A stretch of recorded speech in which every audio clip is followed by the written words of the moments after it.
script kiddies can pull together incredibly sophisticated attacks that might typically have been sitting with a nation state. Some of the attacks we saw this year, from initial entry to ransom, 90 minutes. And what that means at a board level, at a business level, is you can be left looking at the fallout rather than dealing with an ongoing attack. Identity is the real battleground.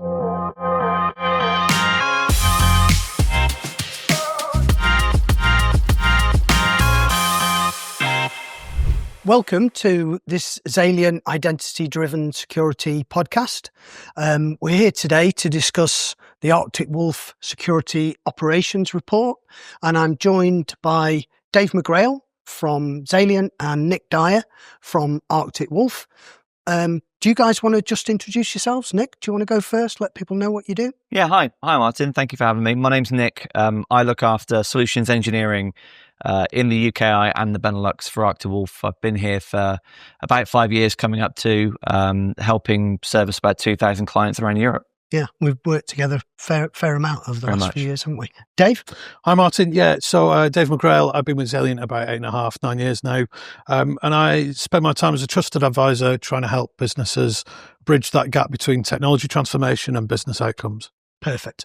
So we've got this report. What's it telling us, Nick? Maybe we start there. Yeah, absolutely. So the Security Operations Report, it's the 2025 report. So we do one every single year, release it around this time of year. It's a historical look back of what we've observed from our security operations centers around the world, from April 24 to April 2025. Yeah. So what we try and do is feed the community, the wider security operations community worldwide, with what are we seeing, what's our intelligence, what are the actionable outcomes, and how can we help others learn and understand and really take guidance from the things that we've seen in-house. So we're lucky that we cover about 10,000 customers around the world, about 2,000 in Europe now. There's some incredible stats in that report. Like I think we ingested something like 330 trillion security observations around that customer base, across a wide mix of tools and technologies and platforms. But really, it boils down to a certain amount of trends, a certain amount of learnings that we've seen, that we're trying to help others understand, and then trying to take that information to maybe educate boards, maybe help with their own security operations programs that they're operating, or even kind of work on new projects or services. Okay, cool. There's a few different trends I think we're seeing in kind of different areas. I think it looks like we're seeing a lot more in the kind of out of hours space.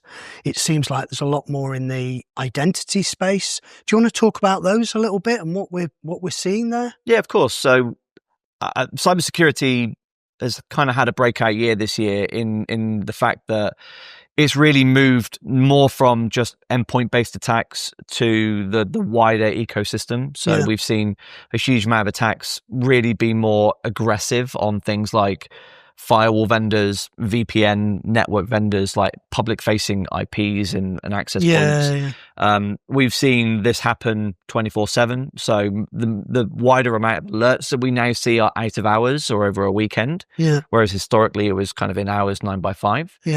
And that was based upon user behavior, downloading, clicking malicious links previously, and now it's attackers really coming at us when we're not at work.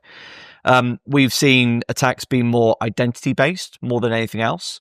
So it's now endpoint is not good enough from a protection perspective, and the way that we prevent attacks is now based upon identity and active response in terms of user account behavior and other things that we look for. And then really it boils down to what can we take those learnings with? So is it more looking at the verticals and the types of attacks happening in different sectors? Let me just jump on that, because this is interesting, isn't it? Because how do attackers look at verticals? What are the things they're focusing on, and therefore what does this report show us? So we see, because we've got a wide range of customers across all these different industries, we're able to see and normalize the data that exists across them, right? So the wider majority of alerts that we responded to, and thus forth the amount of attacks that we responded to, the top 3 were manufacturing and education, really, the number 2, and number 3 was healthcare. Are attackers really focusing on those verticals? Yes and no, like to a degree. Some attack groups are targeting them. Other attack groups are just kind of blasting the wider kind of installed base of maybe a product that has a vulnerability. It just so exists that product might exist in a vertical. So that vulnerability might be more prevalent in manufacturing. And it might be primarily because it might be IoT, or it might be because it's old technology that hasn't been updated.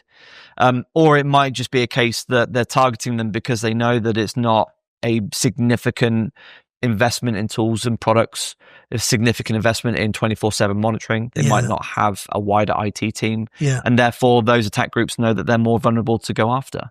What are your thoughts in this kind of space, Dave? I think, the coverage thing is a really interesting one, particularly from a manufacturing perspective. And there's different things in different verticals. But for example, that the supply chain that's associated with manufacturing and third-party logistics, there are chinks in the armour there. So I think we are seeing more in that space, because what was kind of IoT type environments, which were air-gapped traditionally and were quote-unquote offline, to drive supply chain kind of improvements, people are connecting them more, and so those attack surfaces are becoming more kind of exposed than they would have been previously. If you couple that with typically perhaps they've not been patched and maintained as well, because there was an air of, well, it's offline, we don't need to worry about it. You see production lines that are running Windows XP or earlier still,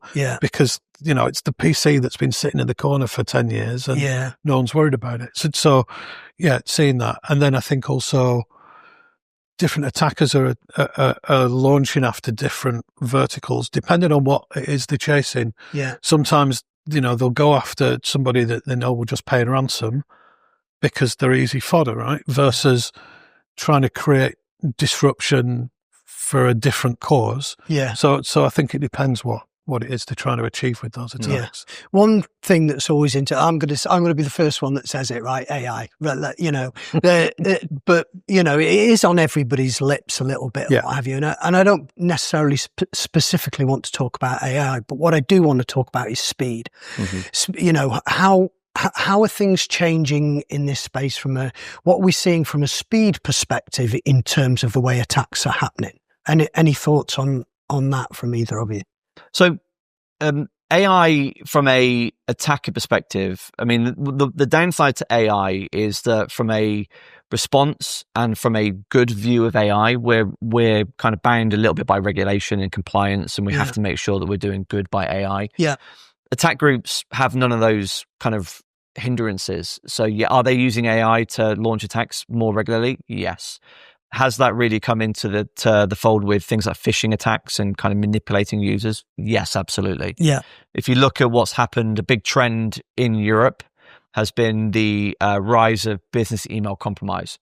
And that's the attack type of manipulating a user to send money to something or do something they wouldn't typically do. So that's manipulating them via clicking a link or doing something else via email. That's stealing then their identity-based credentials to be able to log in legitimately to things like 365.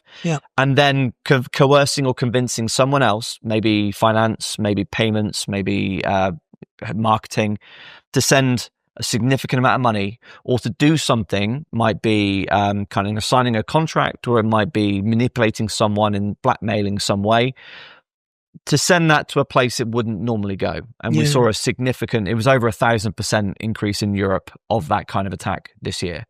The way that you launch those en masse is using AI, because you can use tools to essentially create incredibly convincing, communication without spelling mistakes, without anything that you would normally look for. With an incredibly good website that is a mimic and carbon copy of what legitimately should be there. It might even be using supplier data that they use, because they're able to use reconnaissance work to find out what's being used. And that all of that then forms a very convincing way of and it is interesting that, because we all get taught, don't we, in our security training, what the red flags are, and those are changing possibly now because of AI. It's less effective. I mean, so a couple of things on AI then. So first is the commoditization that you're talking about. Script kiddies can pull together incredibly sophisticated attacks that might typically have been sitting with a nation state type group, right? Yeah. So the availability and the speed and the ferocity that can be leveraged to attack people. And the second thing is what we call dwell time. So a piece of malware in an organization might have taken hours, days, weeks to gather information together and then extract that information back to the threat actors. And now that can be done so quickly that it can have happened before potentially you've had chance to spot it happening. Yeah. And it might happen in small increments that individual events might appear innocuous, but that builds towards something bigger that typically a human isn't going to spot in time. So I think that dwell time has reduced very much so. And what that means at a board level, at a business level, is you can be left looking at the fallout rather than dealing with an ongoing attack. Yeah. And this is a great segue into what I wanted to talk about here, really, which is, if we take these trends and then put ourselves in the customer's shoes, what are the challenges that these trends are throwing at the different personas, I guess, in businesses? How do we see that? What are you seeing, and what are you seeing, Nick, that in terms of the challenges this actually throws out to businesses? Well, I think, like I mentioned, that cybersecurity's had a bit of a breakout year. Security has always been really hard to communicate from inside of IT to the board. Yeah. Because the board sees security as IT's problem. And ultimately now, cybersecurity is not a IT risk, it's a business risk. Yeah. Because it impacts supply chain, it impacts revenue, impacts stock price. And so the report that we're showing is, okay, there's a significant amount of data in there that's really crucial to security operations people. But what it really means to the board is, if you're not doing holistic monitoring, if you're not investing programmatically and proactively in security as a program, and if all you're doing is investing in a tool or a product that might only be doing endpoint security in isolation or firewalls in isolation, you're going to be left with the fallout versus being programmatical in your approach. But actually, really what it means is, if you take all the big breaches that we've seen this year, won't name names, but we all know there's been significant breaches across many verticals. It's not a case of protecting 100% against attacks, because you can never do that. It's about having a plan and about having users educated across the organization for what an incident looks like. Yeah. So having a partner in place that's not just going to help you with detection and response, but actually help you with incident response and planning and training and educating and kind of building that program of security operations from the ground up and leveling the whole organization up, versus buying a new endpoint tool or buying a new replacement from firewalls to SASE, right? You still need to do those kind of upgrades and transformations, but that forms a wider security operations program. Yeah. Okay. And Dave, you're working with a lot of Xalient's customers on a day-to-day basis. What sort of things, what do you kind of see? So I'd echo what Nick's saying, that there's a huge amount of security transformation taking place across all of our customers, across all verticals and sectors. But I think that transformation work typically is about improving prevention. And I think we've got to be really mindful that there comes a point where there's diminishing returns on that. I'm not saying it doesn't need doing, right? Everybody should be doing something with PAM and endpoint and as you said, SASE, things like that.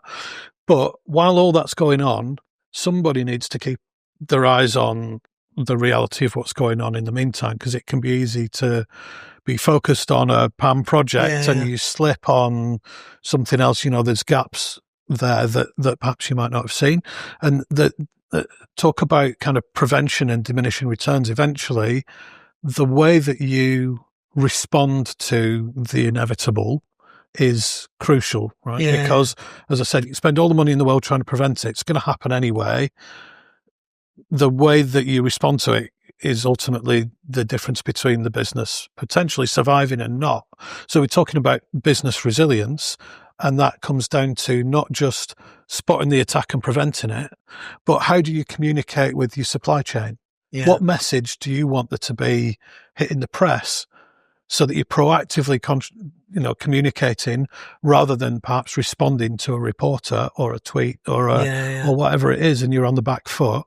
Having that plan, doing tabletop exercises, building muscle memory is the kind of things that we're seeing our customers doing to help deal with that incident in a way where they're prepared rather than.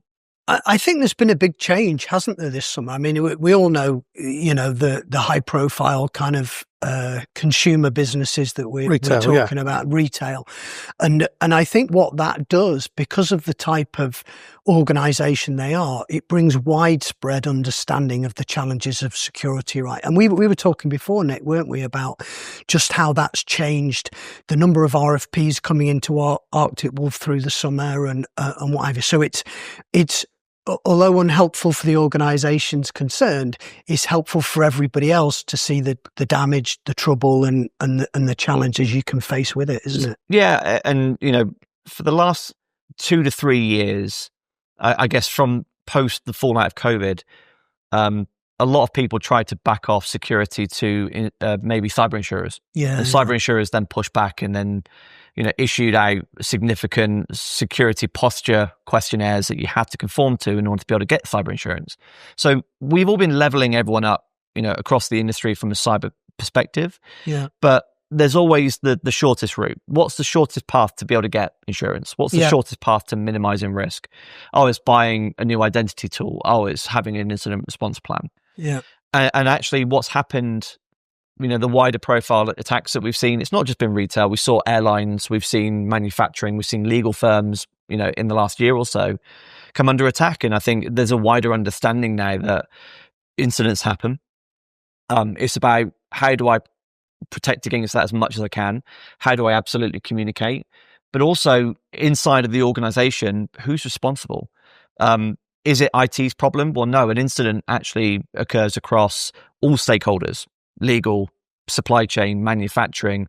It might be it might be shipping. It might be the CEO, the salespeople. Right? Everyone needs to be part of that IR plan, and everyone needs to be trained about what our responses are going to be. You're not going to be able to use email. You could be compromised. What's your route of communication if that happens?